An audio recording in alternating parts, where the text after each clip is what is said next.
сұрақтарды араластырып қойып отырайын. Жаңа өзіңіз айттыңыз, көпшілмін дедіңіз. Ұжымды басқарудың тиімді коммуникацияның кілті не деп айта аласыз? Жаңа бюрократиялық жүйеге жақын болса, мысалы, иерархия, мынандай басшылар, әр жерде жауапты басшылар, одан кейін субординация деген өте көп нәрселер енгізілген болатын. Ол жүйе бұрынғы кеңес одағы кезінде де енгізілген болатын. Ал қазіргі кезде кішкене басқаша ілім өзгеріп келе жатыр.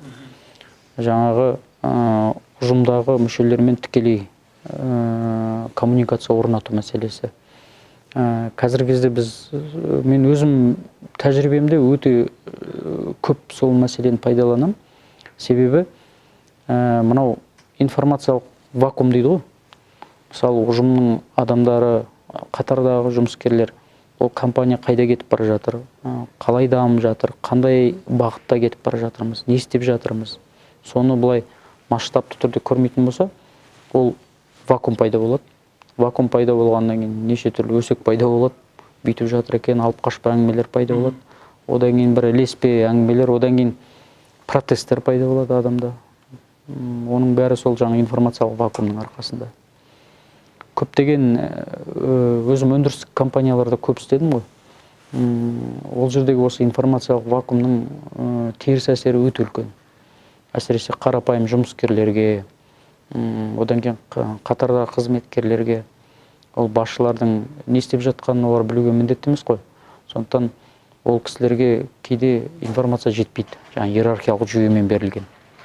Мысалы, жаңа қордың басшысы бізге жібереді, біз оны жергілікті жерде басшыларға жібереміз, ол басшылар өздерінің жаңа қол астындағы басшыларға жібереді. Сол жерде бір жерде тұрып қалса ол мәлімет. Егер адамдарға тұрақты жетпесе, немесе бұрмаланып кетсе, ол егер дұрыс жетпесе бұрмаланып кетеді орта жолда. Сондықтан менде көбіне сол ұжыммен тікелей жұмыс істеу, одан кейін мынау иерархиялық жүйені азайту, сондай нәрселерді көп қолға алып жатырмыз, оңайлату. Өйткені барынша оңайлатқан дұрыс. Одан кейін адамдарға сенім арту мәселесі. Сеніммен бірге жауапкершілік әрине. Сондықтан ең басты сөйлесу, диалог. Қазіргі кезде де мен осы Тау-Кен Самұрық келгенде былтыр біз мына кадр басшыларымен келісіп, осы біздің компанияның әр блокпен бөлек-бөлек осындай бір таңертеңгілік шайда кездестім әр немен. Мысалы, күнделікті жұмыс барысында кездесе алмаймын ғой. Одан кейін олармен кездессем, бәрібір ол ресми болып қалады. Мен төрде отырамын, жаңағы бәрі қорқып, не айтарын білмей. Ал сенбі күндері таңертең таңға жаңа шайға шақырдым. Сөйтіп әр блокпен сөйлестік. Сол жерде бір жағынан адамдар басында былай қабылдамай кішкене таңға алып сөйтті. Одан кейін сөйлесіп кеттік. Одан кейін жаңа мәселелер шыға бастады, әңгімелер шыға бастады. Осындай. Одан кейін адамдардың көкейінде жүрген көп сұрақтар болады ғой. Біздің компанияны бүйтейін деп жатыр екен, сөйтейін деп жатыр екен, алып қашпа әңгімелер. Сондай сұрақтар шыға бастады. Содан әр сұраққа былай деп жауап бердік. Сонымен бітті. Осымен әңгіме бітті.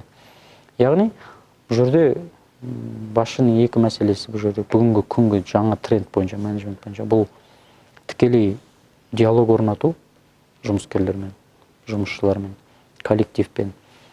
Екіншіден, олардың жаңа көкейінде жүрген сұрақтарын бәрін шешіп беру керек.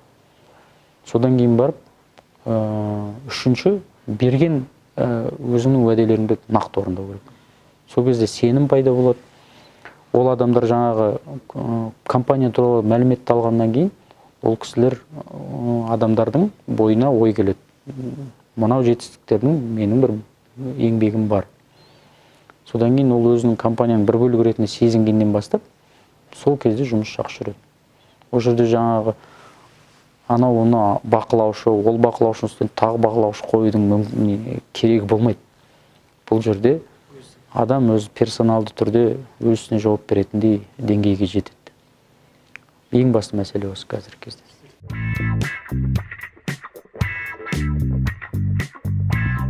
Былтыр сіздерде әлеуметтік тұрақтылық индексі өтті ғой, көрсеткіштер қандай деп айта аласыз? Көрсеткіштер жақсарып келе жатыр жылдан жылға, Енді бізде ең басты индекс сол жаңа Шалқия Цинк деген компания болды. Бірақ ол жерде басшылар тұрақтамаған, бірнеше рет жаңа басшылар ауысқан. Содан кейін енді қазір кішкене жағдай тұрақтандырып, елдің әлеуметтік мәселелермен айналыса бастадық. Жаңағы о жерге кәсіпорын басшысы болып барған жігіттер қазір жаңа коллективпен жұмыс істеп, олармен сөйлесіп, проблемаларын тыңдап, сондай нәрселерді істегеннен кейін әрине ол кісілерде жаңа ұжымда да тұрақтылық пайда бола бастайды. Өйткені мен бір риза болғаным, соңғы рет Шалқияға барғанда, енді сырт көзге де көрініп тұрады ғой, бір тоқырап тұрса, бір болмай тұрса. Соңғы рет барғанда адамдардың жүзі жарқын болып көрінді. Одан кейін былай енді тәжірибелі көзбен қарағанда барлығы рет-ретімен орын-орнымен тұрған сияқты болып көрінді. Сондай жақсы бір сезім болды. Соны ойладым, демек осылай бір жақсы жұмыстар істелініп жатыр екен деген ойға келдім.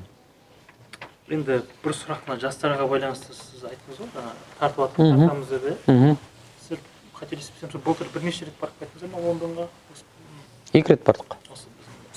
Өкілдерімен орталық. Иә. Енді бұл жерде мақсат шетелде ғылыммен айналысып жатқан жастармен ынтымақтастық. Иә, ынтымақтастық. Айтқанда ақылды ресурсты өзімізге қайтару мәселесі. Енді Лондонда оқып жатқан PhD докторантурада оқып жатқан студенттермен жолықтым. Біздің Қазақстанның өте талантты жастар. Ол кісілермен қандай мәселелерді талқыладық. Ол жерде жаңағы Қазақстанда тау-кен саласындағы проблемалар.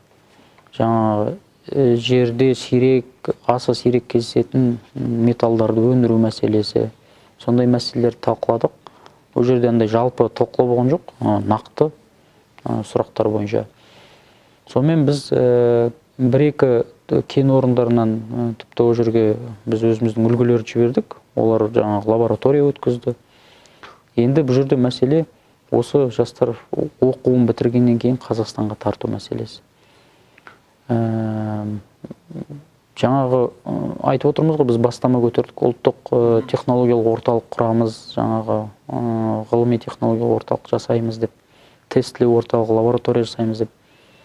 Біздің негізі көздегеніміз сол жастарды сол жерлерге тарту.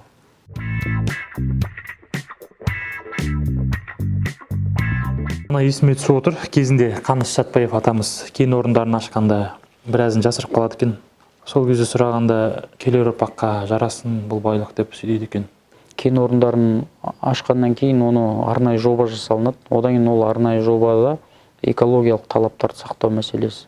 Ол бір өте өзі жобаның ішіндегі бөлік, былайша айтқанда бір тарау. Одан кейін ертең инвесторлар келсе де, халықаралық банктер қаржы беретін болса да, ең басты қарайтын тараулары сол. Сондықтан ол мәселе жағынан Құдайға шүкір Қазақстанда жағдай жақсы. Қазір талаптарды, заң талаптарды өте қатаң, деңгейі өте жоғары. Ал енді шын айтқан кезде Қаныш Имантайұлы Сәтбаевтың ашып кеткен кен орындары сол кісінің бастамасынан бастап бүгінгі күнге дейін келе жатқан мәселе осы бүгінгі күні геологиялық барлау нәтижесінде ашылған кен орындары мына кеңес өкіметінен бері жоқтың қасы. Бүгінгі күні өндіріліп жатқан, қазіргі кезде салынып жатқан кен орындардың бәрі кеңес өкіметі кезінде ашылған. Геология саласына қаржының жоқтығына байланысты құлдырап кеткен бәрі. Енді біздің қазіргі идеямыз да сол геология саласын қайтадан жандандыру. Өйткені бүгінгі күні Қазақстан Республикасының территориясының аумағындағы потенциал ары кетсе бір 15-20% ғана пайдаланылып отыр. Басқа да жаңа кен орындарын ашу, геология жасау мәселелері әлі де алда тұр, алдымызда. Сондықтан біз жаңағы геологияға қараймыз, оны дамытамыз деп жатқанымыздың бір мәселесі осы. Сондықтан сол Сәтбаев салып кеткен сондай бір жолдарды ары қарай дамыту керек.